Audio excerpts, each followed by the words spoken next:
Hi friends, ముందుగా అందరికీ thank you so much. మన వరలక్ష్మి వ్రతం కోసం చేసిన షాపింగ్ వీడియోని చాలా మంచిగా ఆదరించినందుకు ఇప్పుడు డెకరేషన్ వీడియో మీ అందరికీ చూపించబోతున్నాను. ఈ రకంగా కనుక చేస్తే మాత్రం చాలా ఈజీగా డెకరేషన్ చేసుకోవచ్చు అండ్ పూజ కూడా చాలా ఈజీగా అయిపోతుంది అనమాట. ఎలాంటి ఇబ్బంది లేకుండా అలసట కూడా అనిపించదు మనకి. నేను చెప్పే టిప్స్తో కనుక చేసుకుంటే ముందుగా మనం డెకరేషన్ ఎలా చేయాలనేది చూద్దాము. పూజ ఇలా చేసుకోవాలి, అలా చేసుకోవాలి, డెకరేషన్ ఇలానే చేసుకోవాలి అనేది రూల్ ఏం లేదనమాట. మీకు తోచినంతలో, మీకు ఎంత ఉన్నంతలో అంత చేసుకుంటే సరిపోతుంది. ఇప్పుడు నేను చెప్పే డెకరేషన్ టిప్స్ అండ్ మెటీరియల్ కూడా ఎక్కడైనా దొరుకుతాయి అన్నమాట.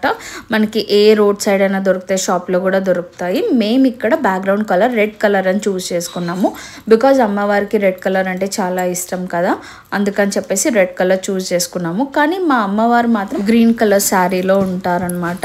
And red and green combination కూడా చాలా బాగుంటుంది అని చెప్పేసి మేము చూస్ చేసుకున్నాము.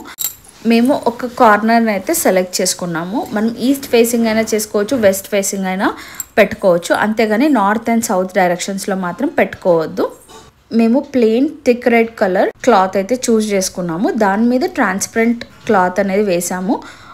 ఎందుకు ట్రాన్స్పరెంట్ క్లాతే చూస్ చేసుకోవచ్చు కదా అంటే బ్యాక్గ్రౌండ్ అనేది ఈజీగా విజిబుల్ అవుతుంది.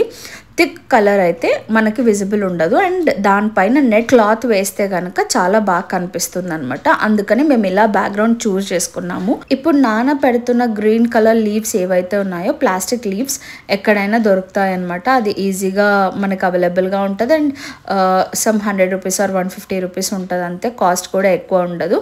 అండ్ అటు సైడ్ ఇటు సైడ్ అనేది మేము వైట్ కలర్ ఫ్లవర్స్ చూస్ చేసుకున్నాము. బికాజ్ మేము red colour cloth red colour అనుకున్నాం కాబట్టి బ్యాక్గ్రౌండ్, అందుకని వైట్ కలర్ అయితే రెడ్ అండ్ వైట్ కాంబినేషన్ చాలా బాగుంటుంది కదా అని చెప్పి సో దానికి ట్విస్ట్ చేసుకుంటూ లీవ్స్ అనేది పెట్టాము.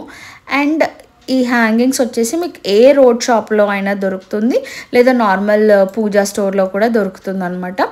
ఈ ఎవ్రీ హ్యాంగింగ్ అనేది మేము పూజా స్టోర్లోనే తీసుకున్నాము. ఎట్ అ రీజనబుల్ కాస్ట్ మనకు దొరుకుతుంది. జస్ట్ 99 రూపీస్ పర్ పేర్ దొరుకుతుంది.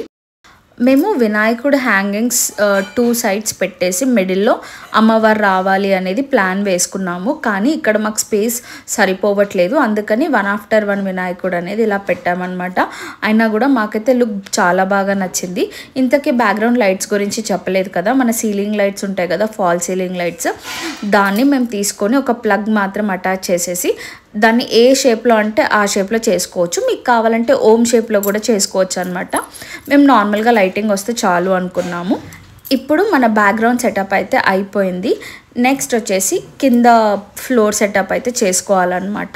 మేము ఫస్ట్ అయితే మ్యాట్ వేసుకున్నాము. బికాస్ మనం పూజ చేసేది మ్యాట్ మీదే చేసుకుంటాం కాబట్టి ఇనిషియల్గానే మేము పెద్ద మ్యాట్ వేసుకున్నాం అనమాట. డెకరేషన్లో మెయిన్ పార్ట్ వచ్చేసి స్టెప్స్ అనమాట. సో మేము అందుకు కావాల్సిన బాక్సెస్ని మాత్రం అరేంజ్ చేసుకున్నాము. మీరు కూడా ఇంట్లో ఏ బాక్సెస్ ఉన్నా కూడా పెట్టుకోవచ్చు అనమాట, స్టెప్ బై స్టెప్ కావాలి అని అనుకునే వాళ్ళు. ఇప్పుడు మెయిన్ పార్ట్ మన డెకరేషన్లో దీపాలు అనమాట. ఎన్ని సెట్స్ ఉంటే అన్ని సెట్స్ దీపాలు పెట్టుకోండి, అది మీ ఇష్టం. అండ్ అమ్మవారి పక్కన గజరాజు ఖచ్చితంగా ఉండాలి, అందుకని మేము మా గజరాజులను అయితే పెట్టాము. అండ్ దీపాలకు కూడా బొట్లు పెట్టామన్నమాట.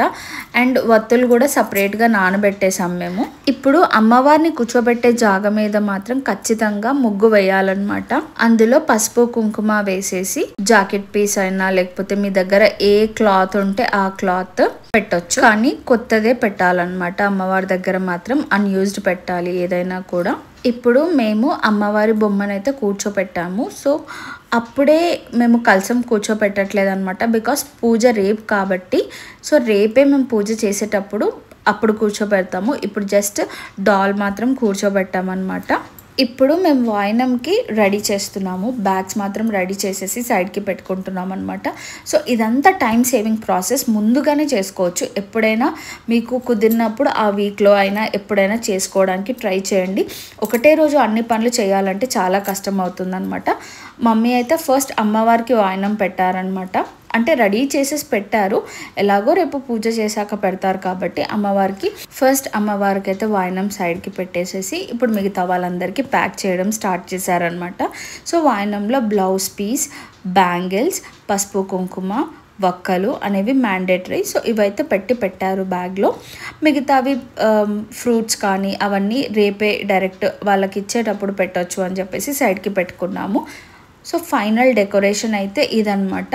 సో ఇలా గనక ముందుగానే మనం సెట్ చేసుకోగలిగితే మాత్రం మనకు పండుగ రోజు అలసట అనేది ఉండదు. డైరెక్ట్ లెగిసి దీపం ముట్టించడం మాత్రమే ఉంటుంది అండ్ పూజ చేసుకోవడం మాత్రమే ఉంటుంది. ఏమున్నా చాలా తక్కువ వర్క్స్ ఉంటాయి అండ్ జస్ట్ కుకింగ్ మాత్రం చేసుకోవచ్చు అనమాట. నేను చెప్పే ఈ టిప్స్ కనుక మీరు 2-3 డేస్ ముందు నుంచే పాటిస్తే మాత్రం పండుగ రోజు అస్సలు అలసట ఉండదు. హ్యాపీగా అమ్మవారికి కావాల్సినంతసేపు పూజ చేసుకొని హ్యాపీగా అందరికీ వాయినాలు ఇచ్చుకుంటూ మనం వాయినాలు తీసుకుంటూ ఎంజాయ్ చేయొచ్చు వరలక్ష్మి వ్రతం అయితే. కానీ చాలామంది అదే రోజు చేసుకుంటారు. సో అలా అయితే కొంచెం బర్డెన్ అవుతుంది అండ్ టైర్డ్ కూడా అవుతాము అనేది నా ఫీలింగ్. అందుకని ముందు రోజే ఇలా అన్నీ సర్దుకొని పెట్టుకోగలిగితే మాత్రం మనకి పండుగ రోజు ఎలాంటి అలసట ఉండదు.